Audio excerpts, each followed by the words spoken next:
Hello મિત્રો, blue book education YouTube ચેનલમાં આપનું સ્વાગત છે। આજે આપણે ધોરણ 10 ચેપ્ટર નંબર 1 વાસ્તવિક સંખ્યાઓનું સ્વાધ્યાય 1.3 જોશું। તો ચાલો મિત્રો આપણે શરૂઆત કરીએ। તેમાં દાખલો પહેલો છે કે સાબિત કરો કે √5 એ અસમમેય છે। તો આપણે જોઈએ।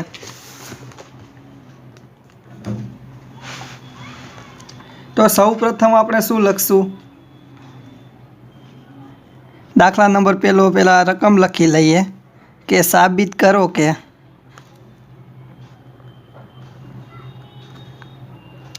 √5 એ અસમમેય છે।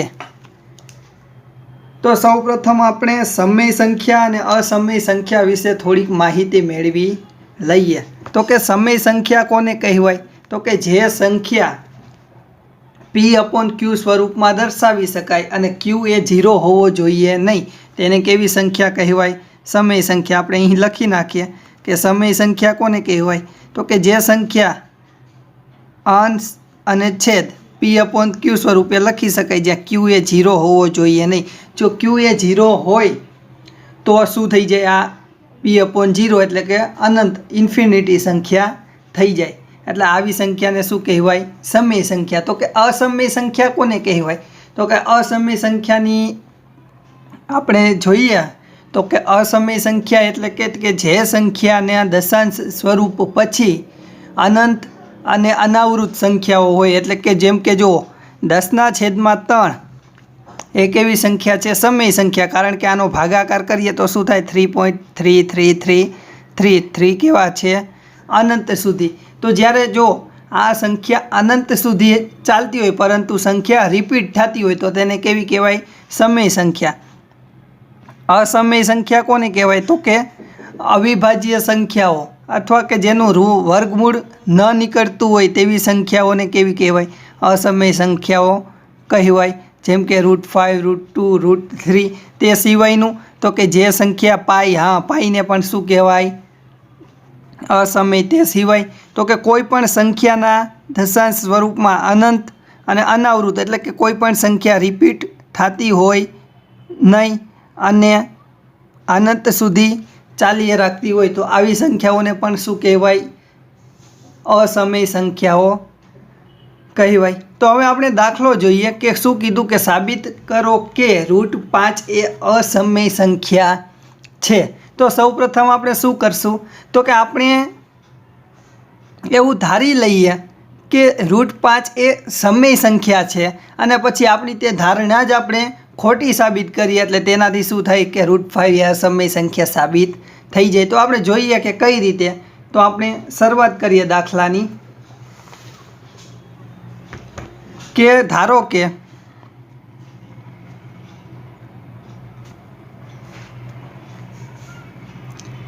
કે √5 એ સમય સંખ્યા છે। તો આપણે પહેલાં જ જોયું કે સમય સંખ્યા હોય તો તેને શું લખી શકાય? તો આપણે અહીં જોઈએ કે √5 બરાબર શું લખી શકાય? તો આપણે P/Q નહીં પણ A/B લઈએ કે A/B જ્યાં B એ શું હોવો ન જોઈએ? તો કે B એ 0 હોવો જોઈએ નહીં। આ સિવાય A અને B એ બંને કેવી સંખ્યા હોવી જોઈએ? અવિભાજ્ય સંખ્યાઓ હોવી જોઈએ। એટલે કે આ બંનેના અવયવો એ એકબીજાને છેદ ઉડતા હોવા જોઈએ નહીં। એટલે કે એક સિવાયના અવયવ હોવા જોઈએ નહીં। એટલે કે A અને B એ અવિભાજ્ય સંખ્યાઓ છે।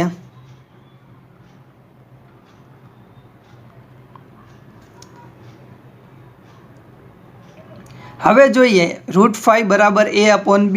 અહીં આપણે એને કરતાં બનાવીએ તો શું થાય? તો કે A બરાબર તો કે B અહીંયા આવી જાય એટલે શું થાય? √5B। તો જો હવે વર્ગમૂળવાળું છે, આપણે વર્ગમૂળ કાઢવું હોય તો શું કરવું પડે? બંને બાજુ વર્ગ કરવો પડે। તો કે એનો પણ વર્ગ કરવો પડે અને અહીં √5B એનો પણ વર્ગ કરવો પડે। તો આપણે બંનેનો વર્ગ કરીએ તો અહીંયા શું થાય? A² અને અહીંયા વર્ગમૂળ 5 એનો વર્ગ શું થાય? તો કે 5 અને B એનો વર્ગ શું થાય? B²। તો જુઓ હવે આપણે આ બંને બાજુ વર્ગ કર્યું એટલે આવું થયું। હવે જો આપણને એક પ્રમેય આપ્યો છે, પ્રમેય 1.3। પ્રમેય 1.3 શું કહે છે? તો કે પ્રમેય 1.3 કહે છે કે કોઈ સંખ્યા p છે,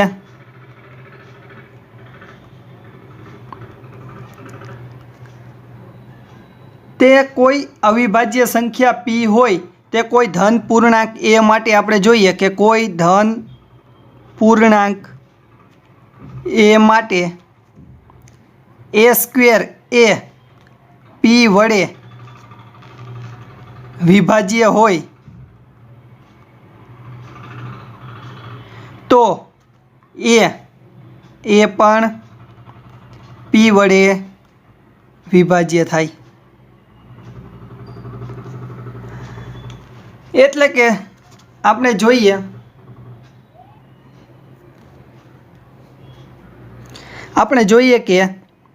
કે જેમ કે 25 એ 5 વડે વિભાજ્ય હોય તો 25નું વર્ગમૂળ એટલે કે 5 એ પણ શું થાય? 5 વડે વિભાજ્ય થાય। જેમ કે 3 એ 3 વડે વિભાજ્ય હોય તો 3નો વર્ગ શું થાય? 9 એ પણ શું થાય? 3 વડે વિભાજ્ય જ થાય। એટલે કે કોઈ પણ સંખ્યાનો વર્ગ જો તે સંખ્યા વડે વિભાજ્ય હોય, કોઈ પણ સંખ્યા વડે, તો તેનું વર્ગમૂળ પણ કોઈ પણ સંખ્યા વડે વિભાજ્ય થાય। તો અહીં આપણે શું થયું? તો કે a સ્ક્વેર બરાબર 5b નો સ્ક્વેર। હવે આપણે પ્રમેય મુજબ જોઈએ તો કે a સ્ક્વેર એ કેના વડે વિભાજ્ય છે? તો કે 5 વડે વિભાજ્ય છે। તેથી અહીં લખી શકાય કે a સ્ક્વેર એ 5 વડે વિભાજ્ય છે। તેથી એ પણ શું થાય? 5 વડે વિભાજ્ય છે। જો અહીં 5 અહીં છેદમાં આવે એટલે a સ્ક્વેર એ 5 વડે વિભાજ્ય હોય તો એ પણ 5 વડે વિભાજ્ય થાય। એ આપણને પ્રમેય 1.3 દર્શાવે છે। અહીં હવે આપણે આગળ જોઈએ કે કોઈ એક પૂર્ણાંક આપણે c લઈએ। શું કરીએ? તો કે અહીં a b કોઈ પણ પૂર્ણાંક એક c લઈએ તો c નું શું થાય? તો આપણે જોઈએ આગળ કે કોઈ પૂર્ણાંક c માટે શું થાય? તો આપણે જોઈએ કે કોઈ એક પૂર્ણાંક c માટે તો કે a બરાબર 5c, બંને બાજુ વર્ગ કરીએ નહીં, એક કોઈ પૂર્ણાંક c માટે શું થાય? a બરાબર 5c। હવે જો આપણે અહીં a સ્ક્વેર બરાબર શું હતું? 5b સ્ક્વેર બરાબર। તો અહીં શું છે? તો કે a બરાબર 5c। તો સૌપ્રથમ અહીં શું કરીએ? a સ્ક્વેર બરાબર શું થાય? તો કે 5c આખાનો સ્ક્વેર। તેથી શું થાય? a સ્ક્વેર બરાબર 25c નો સ્ક્વેર। પરંતુ જો અહીં a સ્ક્વેર બરાબર શું હતું? 5b square. તો આપણે એની કિંમત મૂકીએ તો અહીં શું થાય? તો કે a સ્ક્વેરની બરાબર શું મૂકવાનું? 5b square. તેથી શું થાય? 5b સ્ક્વેર બરાબર 25c સ્ક્વેર। હવે 5 અહીં ગુણાકારમાં છે, આ બાજુ આવે તો ભાગાકારમાં। તેથી શું થાય? તો કે 25 25 25। તેથી શું વધે? 5c square. તો જુઓ હવે આપણે પ્રમેય 1.3 મુજબ અહીં પણ લખી શકીએ કે b સ્ક્વેર એ 5 વડે વિભાજ્ય છે। તેથી b એ પણ 5 વડે વિભાજ્ય થાય।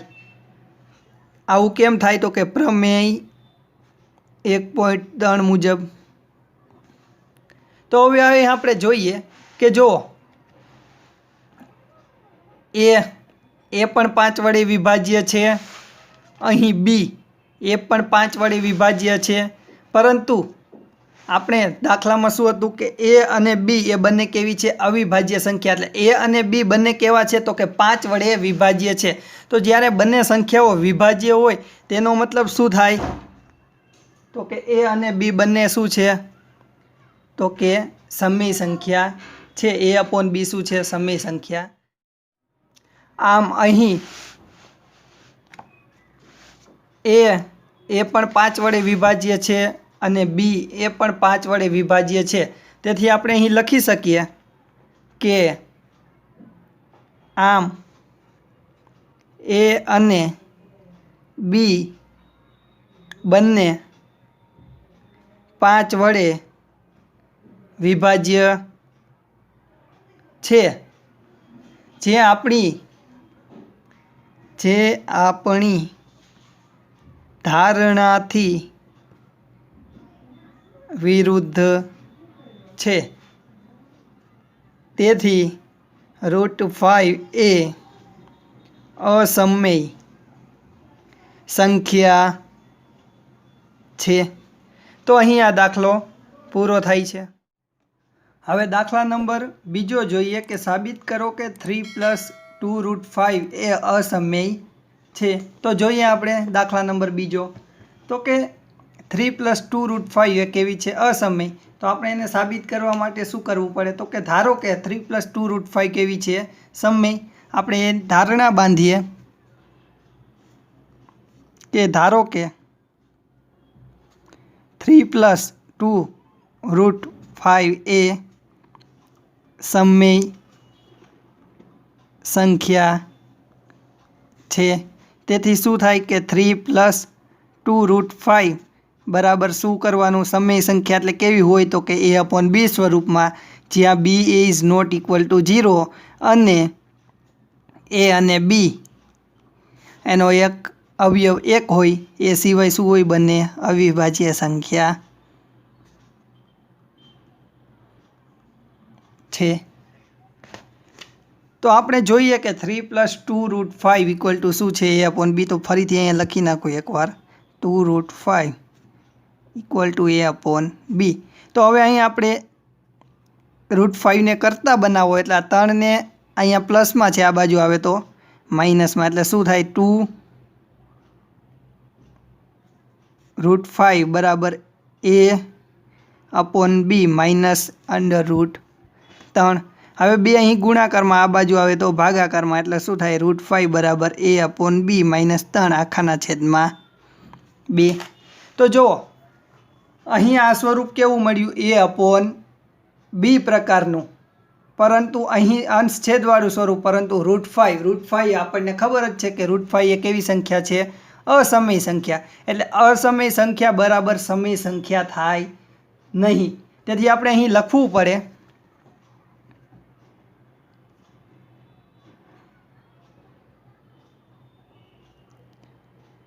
કે અહીં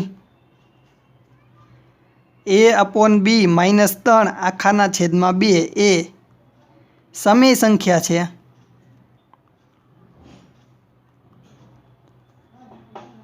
પરંતુ વર્ગમૂળમાં 5 એ અસમય સંખ્યા છે. તેથી વર્ગમૂળ 5 અને a/b માઇનસ 3/2 વચ્ચે વિરોધાભાસ ઊભો થાય છે. જો અહીં આપણે શું ધાર્યું? તો કે 3 + 2√5 બરાબર a/b, એટલે કે આ ધારો કે સમય સંખ્યા હોય, પરંતુ અહીં કેવું થઈ જાય છે કે આ અસમય છે અને આ સમય સંખ્યા છે. તેથી બંને વચ્ચે કેવું થાય? વિરોધાભાસ ઊભો થાય. આથી આપણે એવું કહી શકીએ કે આથી 3 + 2√5 એ અસમય સંખ્યા છે. તો બસ આ રીતે આપણે સાબિત કરવાનું છે. જો આ દાખલા કઈ રીતના સાબિત કરવાના? કે જો સૌપ્રથમ આપણને અસમય આપ્યો, આપણે સમય ધારવાનું, પછી આપણે આપણી ધારણા ખોટી પાડીને અસમય સાબિત કરવાનું છે ને મિત્રો, ગણિત કમાલનું. હા, તો હવે આપણે જોઈએ આગળનો દાખલો.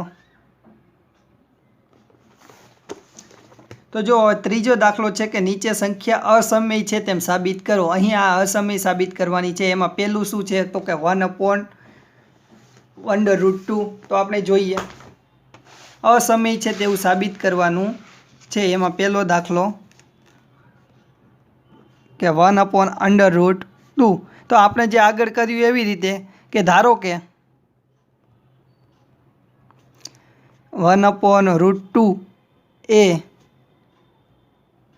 સમય સંખ્યા છે, તેથી 1/√2 = a/b, જ્યાં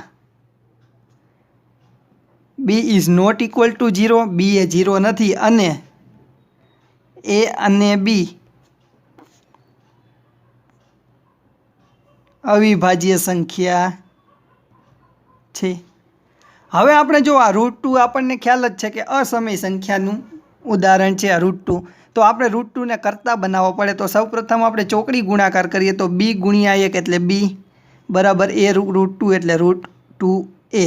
હવે √2 અહીં રાખીએ, આ બીને એના બીના છેદમાં એને જવા દઈએ તો √2 એમના એમ, અને આ બી આના છેદમાં જાય એટલે b/a। તો જુઓ b/a એટલે એ શું થયું, તો કે આનું વ્યસ્ત થયું, તો કે સમય સંખ્યાની વ્યસ્ત સમય સંખ્યા જ હોય। તો આ સમય સંખ્યા છે, પરંતુ √2 એ કેવી છે, અસમય સંખ્યા, તેથી પાછો વિરોધાભાસ ઊભો થયો।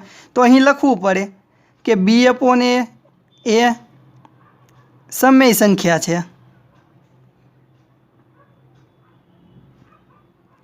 પરંતુ વર્ગમૂળમાં 2 એ અસમય સંખ્યા છે।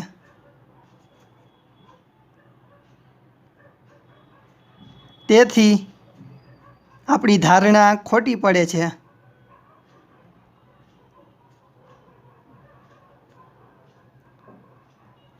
આથી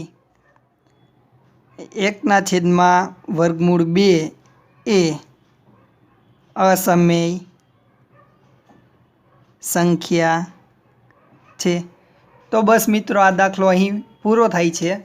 હવે આપણે આગળનો દાખલો જોઈએ કે શું કહેવા માંગે, તો કે 7/5 એ અસમય સંખ્યા છે તેમ સાબિત કરો। તો આપણે જોઈએ 7/5। તો અહીં ગણીએ દાખલા નંબર બીજો કે 7/5। તો આપણે જેમ કરતા હતા એમ જ કે ધારો કે 7/5 એ સમય સંખ્યા છે, તો આપણે અહીં લખવું પડે કે 7/5 બરાબર a/b, જ્યાં b એ 0 ન હોવો જોઈએ અને a અને b અવિભાજ્ય સંખ્યા છે। તો આપણે અહીં આપણને ખ્યાલ છે કે વર્ગમૂળમાં 5 એક એવી સંખ્યા અસમય સંખ્યા, એટલે આપણે તેને કરતા બનાવીએ। તો અહીં પહેલાં એમને એમ લખી નાખું કે 7/5 બરાબર a/b। હવે વર્ગમૂળ 5ને કરતા બનાવીએ તો અહીં શું થાય, 7 અહીં આવે તો છેદમાં આવે, તો આવું થાય। તો જુઓ હવે a/7b કેવી છે, સમય સંખ્યા થઈ ગઈ, કારણ કે અંશ છેદવાળી છે, અને અહીં વર્ગમૂળ 5 એક એવી સંખ્યા છે, અસમય સંખ્યા છે। તો અહીં આપણે પાછું શું કરવું પડે, તો કે આપણું ધારેલું હતું એ શું થયું, વિરોધાભાસ ઊભો થયો। તો અહીં લખવું પડે કે a/7b એ સમય સંખ્યા છે, પરંતુ વર્ગમૂળ 5 એ અસમય સંખ્યા છે, તેથી આ બંને બરાબર થાય નહીં। તેથી 7/5 બરાબર a/b, જે આપણી ધારણા હતી, ધારણા એક ખોટી પડે છે। આથી એમ કહી શકાય કે 7/5 એ અસમય સંખ્યા છે। તો બસ મિત્રો, આ દાખલો પણ અહીં પૂરો થાય છે। સાવ નાના અને સિમ્પલ દાખલા છે, કંઈ છે નહીં દાખલામાં। હવે દાખલા નંબર ત્રીજો જોઈએ કે 6+√2 એ અસમય સંખ્યા છે તેમ સાબિત કરો। તો આપણે જોઈએ દાખલા નંબર ત્રીજો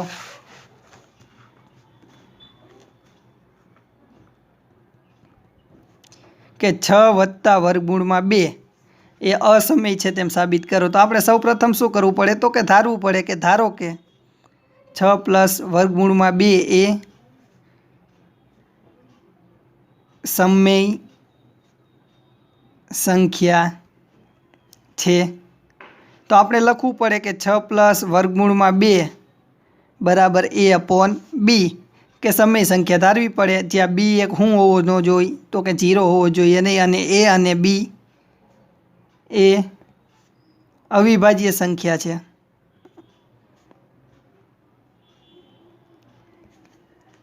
તો જુઓ મિત્રો, હવે આપણે શું કરવું પડે? આપણને ખ્યાલ જ છે કે વર્ગમૂળ 2 એ અસમય સંખ્યા, એટલે વર્ગમૂળ 2 ને શું કરવો પડે?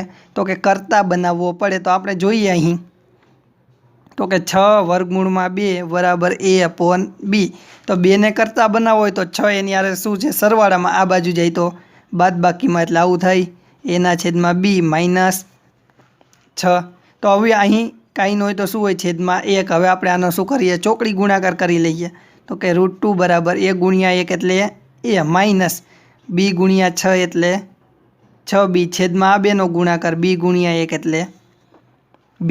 તો જો આ કેવું થયું? અંશ છેદવાળું સમીકરણ થયું. તેથી અહીં શું કહી શકાય? a/b ટાઈપ સમીકરણ થયું. એટલે આ કેવું થયું? સમય સંખ્યા. જ્યારે આ શું છે? √2 એ અસમય સંખ્યા. તેથી અહીં લખી શકીએ કે a માઇનસ 6b/b એટલે આવડું આ એ શું છે? સમય સંખ્યા છે.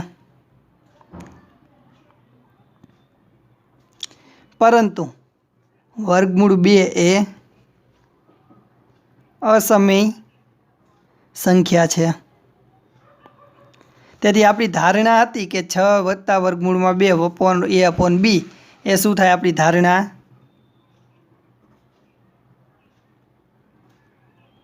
ધારણા ખોટી પડે છે. આથી આપણે એમ કહી શકીએ કે 6 વત્તા વર્ગમૂળ